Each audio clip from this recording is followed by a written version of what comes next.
Hello, mayam punamangpu taramna uchari. Mayam ngasigi vlog sede adum daily vlog oidoni ado mamangi vlog ta ingonda comment tawrakhiaba iche haigadra iche sandam indira ina ado aigi dum tamaitan hobagi video aduda yam phajana hawre makoktagi hawga amta haplao ina hairakpado makoktagi hawraga haplakpaidone ngasigi se dum kamai kamai hawe habda dum jeminarase mayam aise tan naidringaida cha hana longkhalamane ba cha su loire ꯑꯩꯈꯣꯏꯒꯤ ꯁꯦ ꯑꯇꯥꯒꯤ ꯅꯠꯇꯦꯕ ꯑꯩꯈꯣꯏꯒꯤ ꯆꯦꯡꯁꯦ ꯆꯦꯡ ꯑꯇꯛꯄꯅꯤ ꯆꯥꯍꯧꯒꯤ ꯆꯦꯡ ꯑꯗꯒꯤ ꯆꯥꯖꯥꯛꯀꯤ ꯆꯦꯡ ꯑꯅꯤꯃꯛ ꯑꯇꯛꯑꯒ ꯊꯝꯃꯦꯕ ꯑꯗꯨꯗ ꯑꯗꯨꯝ ꯈꯥꯕꯩ ꯑꯅꯤ ꯑꯅꯤ ꯑꯗꯨꯝ ꯍꯥꯞꯄꯦ ꯑꯗꯨꯝ ꯆꯥꯕꯒꯤ ꯆꯥꯡꯗꯅꯦ ꯑꯗꯨꯝ ꯂꯧꯔꯒ ꯑꯩꯈꯣꯏꯒꯤꯁꯤꯗꯤ ꯑꯗꯨꯝ ꯑꯩꯈꯣꯏ ꯑꯗꯨꯝ ꯇꯟ ꯃꯔꯤ ꯃꯉꯥ ꯍꯧꯕꯒꯤ ꯆꯥꯡꯗ ꯑꯗꯨꯝ ꯂꯧꯔꯒ ꯇꯧꯕꯅꯦꯕ ꯑꯗꯨꯗꯨꯅ ꯄꯤꯛꯅ ꯍꯧꯕ ꯑꯣꯏꯗꯤ ꯃꯌꯥꯝ ꯊꯣꯛꯀꯅꯤ ꯑꯗꯣ ꯑꯗꯨꯝ ꯄꯥꯛꯅ ꯍꯧꯕꯩꯗꯤꯅꯦ ꯑꯗꯨꯝ ꯃꯔꯤ ꯃꯉꯥꯔꯣꯝ ꯍꯧꯕꯩꯗꯤ ꯁꯤꯅ ꯑꯗꯨꯝ ꯌꯥꯏꯑꯕ ꯀꯔꯤꯝ ꯍꯥꯞꯇꯦ ꯑꯁꯤꯗ ꯑꯗꯨꯝ ꯊꯨꯝꯗꯅꯤ ꯍꯥꯞꯄꯤꯁꯦ ꯆꯦꯡꯗꯨꯒꯤ ꯆꯥꯡꯗ ꯑꯗꯨꯝ ꯊꯨꯝ ꯍꯥꯞꯄꯦ ꯏꯁꯤꯡꯒ ꯍꯥꯞꯄꯛꯇꯣꯏꯗꯣ ꯑꯗꯨꯒꯤ ꯅꯝꯅꯕꯒꯤ ꯊꯨꯝꯗꯣ ꯍꯥꯞꯄꯦ ꯑꯗꯨꯒ ꯐꯖꯅ ꯅꯩꯔꯦ ꯑꯗꯨꯒ ꯐꯖꯅ ꯁꯨꯃꯥꯏꯅ ꯅꯪ ꯂꯥꯎꯅ ꯁꯨꯃꯥꯏꯅ ꯅꯩꯔ ꯃꯇꯨꯡꯗ ꯑꯗꯨꯝ ꯍꯧꯔꯤꯅꯦꯕ ꯁꯤꯝꯄꯜꯅꯤ ꯀꯔꯤꯝ ꯍꯥꯞꯇꯦ ꯑꯇꯩ ꯑꯁꯤꯁꯨ ꯑꯗꯨꯝ ꯁꯨꯃꯥꯏꯅ ꯇꯦꯃꯥꯁꯦ ꯁꯥꯍꯜꯂꯦ ꯁꯥꯍꯜꯂꯒ ꯑꯍꯥꯟꯕꯒꯤꯗꯨꯒ ꯊꯥꯎ ꯈꯤꯇꯪ ꯍꯥꯞꯄꯦ ꯑꯍꯥꯟꯕꯩꯁꯦ ꯊꯥꯎꯁꯦ ꯁꯨꯃꯥꯏꯅ ꯈꯥꯕꯩꯅ ꯇꯧꯗꯕꯤꯗꯁꯨ ꯑꯗꯨꯝ ꯂꯁꯤꯡ ꯈꯔ ꯄꯥꯏꯔꯒ ꯂꯁꯤꯡꯗꯨꯒ ꯊꯥꯎꯗꯣ ꯂꯨꯞꯄꯒ ꯑꯗꯨꯝ ꯑꯍꯥꯟꯕꯒꯤ ꯇꯋꯥꯗꯣ ꯑꯗꯨꯝ ꯁꯥꯍꯟꯕꯒꯤꯅꯦ ꯑꯇꯥꯗꯣ ꯅꯞꯇꯅꯕꯒꯤ ꯑꯗꯨꯝ ꯇꯩꯕ ꯌꯥꯏꯑꯕ ꯂꯁꯤꯡꯅꯁꯨ ꯑꯗꯨꯝ ꯇꯧꯕ ꯌꯥꯏ ꯑꯗꯨꯒ ꯈꯥꯕꯩꯅꯁꯨ ꯑꯗꯨꯝ ꯁꯨꯃꯥꯏꯅ ꯑꯩꯗꯤ ꯑꯗꯨꯝ ꯈꯥꯕꯩꯅ ꯑꯗꯨꯝ ꯇꯧꯁꯤꯜꯂꯦ ꯑꯁꯤ ꯅꯨꯃꯤꯠꯁꯦ ꯃꯃꯥꯁꯦ ꯉꯟꯅ ꯆꯠꯀꯗꯕꯅꯦꯕ ꯑꯗꯨꯗꯨꯒꯤ ꯑꯗꯨꯝ ꯑꯗꯨꯒ ꯇꯧꯗ꯭ꯔꯦꯗ ꯃꯌꯥꯝ ꯑꯗꯣ ꯁꯨꯃꯥꯏꯅ ꯑꯍꯥꯟꯕꯒꯤ ꯇꯟꯁꯦ ꯁꯨꯃꯥꯏꯅ ꯍꯧꯔꯅꯤ ꯊꯥꯎꯁꯦ ꯁꯥꯍꯜꯂꯦ ꯐꯖꯅ ꯇꯧꯅ ꯑꯗꯨꯒ ꯑꯍꯥꯟꯕꯒꯤꯁꯦ ꯍꯧꯔꯅꯤ ꯃꯈꯨꯝꯁꯨ ꯁꯨꯝ ꯀꯨꯞꯄꯒ ꯍꯧꯒꯗꯣꯏꯅꯤ ꯁꯤ ꯁꯨꯃꯥꯏꯅ ꯇꯧꯔꯅꯤ ꯈꯥꯕꯩ ꯑꯅꯤ ꯑꯗꯨꯝ ꯄꯥꯛꯅ ꯍꯧꯕꯒꯤꯗꯤ ꯈꯥꯕꯩ ꯑꯅꯤ ꯍꯥꯞꯄꯦ ꯈꯤꯇꯪ ꯊꯥꯅ ꯍꯧꯕꯒꯤ ꯑꯣꯏꯗꯤ ꯑꯗꯨꯝ ꯈꯥꯕꯩ 2.5 ꯅꯠꯇ꯭ꯔꯒ 3 ꯑꯗꯨꯃꯥꯏꯅ ꯍꯥꯞꯄꯦ ꯑꯗꯨꯝ ꯈꯔ ꯑꯗꯨꯝ ꯄꯦꯠꯅ ꯆꯥꯕ ꯑꯍꯟꯒꯤ ꯑꯩꯈꯣꯏ ꯄꯄꯟ ꯅꯣꯏꯒꯤꯒ ꯍꯧꯕꯗꯗꯤ ꯑꯗꯨꯝ ꯈꯥꯕꯩꯁꯦ 3ꯒ ꯍꯧꯋꯦ ꯄꯥꯛꯅ ꯇꯧꯅꯅꯦ ꯑꯗꯣ ꯑꯁꯨꯃꯥꯏꯅ ꯀꯨꯞꯄꯒ ꯍꯧꯔꯅꯤ ꯑꯗꯨꯒ ꯃꯊꯪꯗꯒꯤꯗꯤ ꯊꯥꯎꯒ ꯑꯃꯐꯥꯎ ꯍꯥꯞꯄꯔꯣꯏ ꯃꯊꯪꯗꯒꯤꯗꯤ ꯊꯥꯎ ꯍꯥꯞꯇꯕꯤꯗ ꯑꯃꯈꯛ ꯍꯧꯔ ꯃꯇꯨꯡꯗꯗꯤ ꯊꯥꯎ ꯍꯥꯞꯇꯕꯤꯗ ꯑꯗꯨꯝ ꯀꯪꯅ ꯑꯗꯨꯝ ꯁꯨꯃꯥꯏꯅ ꯍꯧꯔꯅꯤ ꯑꯗꯣ ꯃꯌꯥꯝ ꯉꯁꯤꯒꯤ ꯚꯤꯗꯤꯑꯣꯁꯦ ꯑꯗꯨꯝ ꯌꯦꯡꯃꯤꯟꯅꯔꯁꯤ ꯃꯌꯥꯝ ꯃꯈꯥ ꯇꯥꯅ ꯑꯁꯤ ꯅꯨꯃꯤꯠꯁꯦ ꯑꯩ ꯑꯗꯨꯝ ꯚꯤꯗꯤꯑꯣ ꯔꯦꯀꯣꯔꯠ ꯇꯧꯅ ꯋꯥ ꯉꯥꯡꯍꯧꯗ꯭ꯔꯦꯕ ꯑꯗꯨꯗꯨꯅ ꯑꯗꯨꯝ ꯚꯣꯏꯁꯇ ꯑꯣꯏꯅ ꯄꯨꯝꯅꯃꯛꯁꯦ ꯑꯗꯨꯝ ꯚꯣꯏꯁꯇ ꯍꯥꯏꯕꯅ ꯐꯔꯅꯤ ꯍꯥꯏꯅ ꯑꯗꯨꯝ ꯚꯣꯏꯁ ꯑꯣꯚꯔ ꯇꯧꯅ ꯍꯥꯞꯆꯔꯦ ꯃꯌꯥꯝ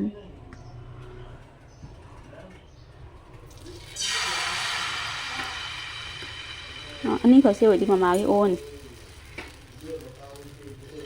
ꯄꯄꯥꯁꯨ ꯕꯤꯁꯅꯨꯄꯨꯔ ꯆꯠꯀꯅꯤ ꯍꯥꯏꯕꯅꯤ ꯄꯄꯥꯒꯤꯗꯤ ꯄꯥꯟꯅ ꯍꯋꯥꯏ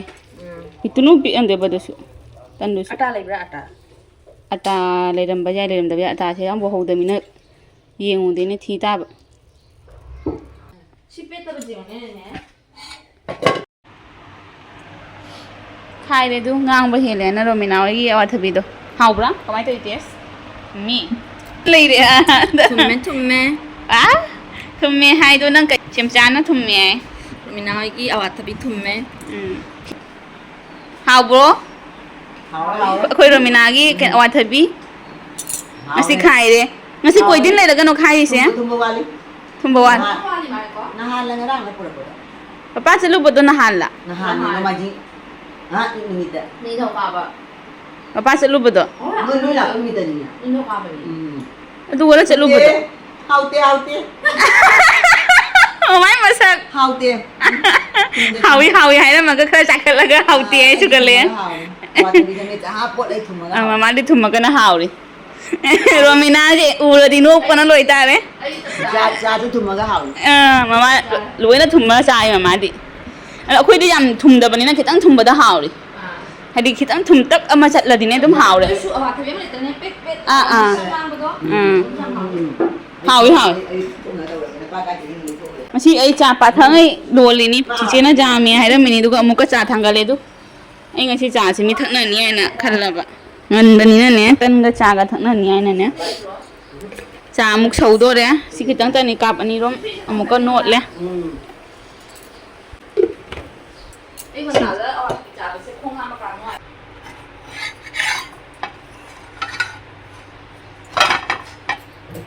ꯋꯥꯎ ꯇꯥꯔꯦ ꯐꯖꯔꯦ ꯁꯤꯁꯦ ꯐꯖ ꯊꯣꯛꯈ꯭ꯔꯦ Mandau masak fajaba tarani ngasi mandau da masak fajaba sajibu joserang na tawin si fajare yam fajai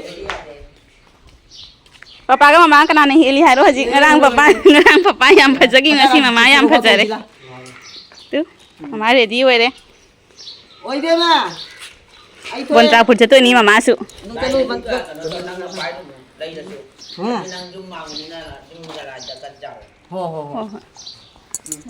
ya yam chana ba ina phini yam phajai ni mama phajana chatlo phajana nungai ra o thôi thôi mama ai khoi yam sang tholok tare sakhum da kana taw khaye ba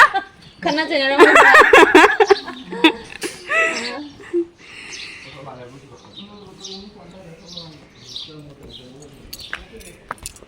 si se jerum thong doi ni jerum gi hap na ba morok sida leire hami sing ding okhat le machan hapaga karona kha bi se ngan gare khara mati te sina papa ma ton ta gi ni hai na ngau ge taw ni khatang papa di karona kha bi se ngan ba cha dwa hina di ba du na khatang ngau bi ra ni papa gi khara ngau ra ge duga amit pim taw ni jerum thong ani ngau ba sida yongsa khara hap kani khara kano karona kha bi sida yongsa khara hap ching du thau hap pe yongsa se ngau ge yongsa hang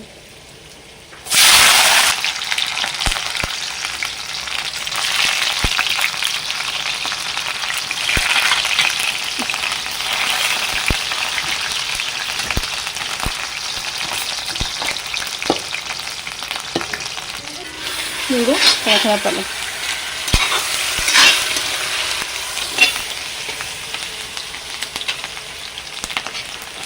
Loy dah magu nambah. Yang loy deh. Kor makon sih kan itu. Kor, ahan bani. Sangat tucung bra. Kenom tahu. Ahan bawa juga tahu ini kang sih.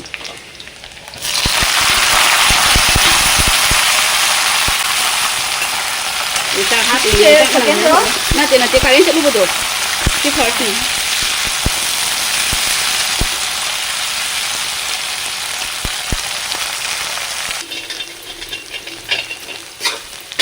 Mama pun ini. Ini sing ini. Siapa jangan udah tu. Nampak cuma si beda loy jom cak sini. Awalnya. Nak mepis dah lah.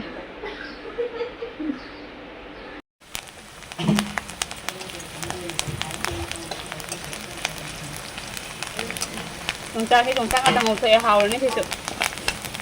đồng chắc mà mình rồi mà tao mình bị lệch chút quá hình dạng tao ngày đấy cái tao ngoan sau cái đầu cái tao ngoan sẽ xin nó khoai đấy hào đấy sẽ sang tới đây dùng chắc là tao sự ngầu đấy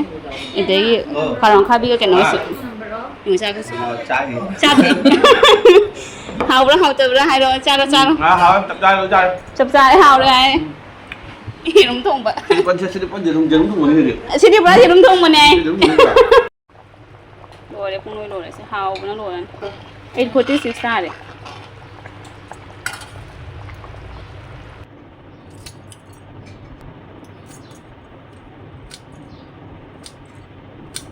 Qua chapa hau galle papa tu nahan mu. Ki thang kok chapa do yaw dre tu lore na ngarang dagi. Qua chapu ai na. Ado aji chappe se tabo lora bani na wa chappage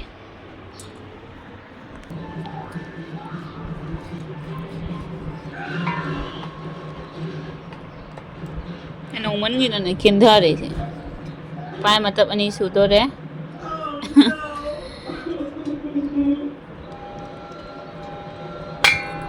wa khet pe chai de ada gura macam maroi suba pon si HP juga botris apa nih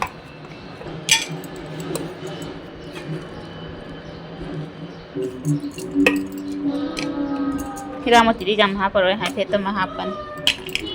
hiramot cari ꯄꯤꯎꯔꯒꯦ ꯄꯄꯥꯗ ꯁꯤ ꯍꯥꯎꯕ꯭ꯔꯣ ꯍꯥꯎꯔꯤꯅꯦ ꯉꯔꯥꯡ ꯅꯨꯡꯗꯥꯡꯗꯣ ꯅꯨꯡꯗꯥꯡꯒ ꯈꯣꯟꯅꯦꯕ ꯆꯥꯛꯀꯧ ꯆꯥꯛꯀꯧ ꯂꯥꯎꯔꯦ ꯈꯔ ꯉꯁꯤ ꯈꯛ ꯀꯜꯂꯤꯔꯣ ꯌꯥꯝ ꯄꯦꯠꯇ꯭ꯔꯤ ꯉꯁꯤꯗꯤ ꯄꯦꯜꯂꯦꯗꯅ ꯃꯅꯤꯡ ꯆꯥꯛꯀꯧ ꯆꯥꯛꯀꯧ ꯂꯥꯎꯔꯦꯅ ꯑꯩꯁꯦ ꯁꯣꯏ ꯆꯥꯅꯤꯡꯉꯤꯁꯦ ꯑꯃꯈꯛꯇ ꯄꯨꯔꯥ ꯄꯦꯜꯂ ꯆꯥꯅꯕ ꯑꯋꯥꯊꯕꯤ ꯋꯥꯔꯤꯅꯤ ꯉꯁꯥꯏ ꯈꯥꯏꯕꯗꯣ ꯁꯤꯈꯛ ꯆꯞꯄꯦ